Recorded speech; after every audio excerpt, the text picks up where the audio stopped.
ছোট্ট একটা কিচেন থেকে শুরু, আর এখন প্রতি সপ্তাহে হাজার হাজার অর্ডার।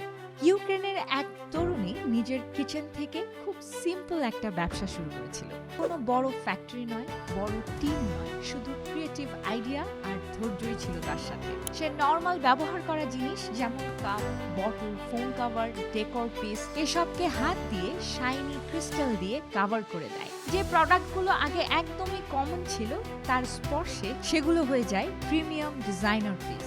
আর আশ্চর্যের বিষয় হলো, মানুষ সেই একই জিনিসের জন্য কয়েক গুণ বেশি দাম দিতেও রাজি। কারণ হলো high perceived value, unique design এবং পার্সোনালাইজেশন। আর প্রোডাক্ট ট্রান্সফরমেশন ভিডিওগুলো সোশ্যাল মিডিয়ায় একদমই ভাইরাল হয়ে যায়, আর সেখান থেকেই ডিমান্ড দ্রুত বাড়তে থাকে। খুব কম ইনভেস্টমেন্ট আর থাকে আনলিমিটেড কাস্টমাইজেশন, আর স্কেল করার সুযোগও রয়েছে বিশালভাবে। আপনার বয়স যদি 25 থেকে 35-এর মধ্যে হয়ে থাকে, আর আপনি যদি নিজের জন্য একটা creative, scalable, home based business শুরু করতে চান, তাহলে এই মডেলটা হতে পারে আপনার জন্য একদম গেম চেঞ্জার। এরকম আরো বিজনেস মডেল এবং আইডিয়া নিয়ে জানতে ফলো এবং সাবস্ক্রাইব করতে একদমই ভুলবেন না।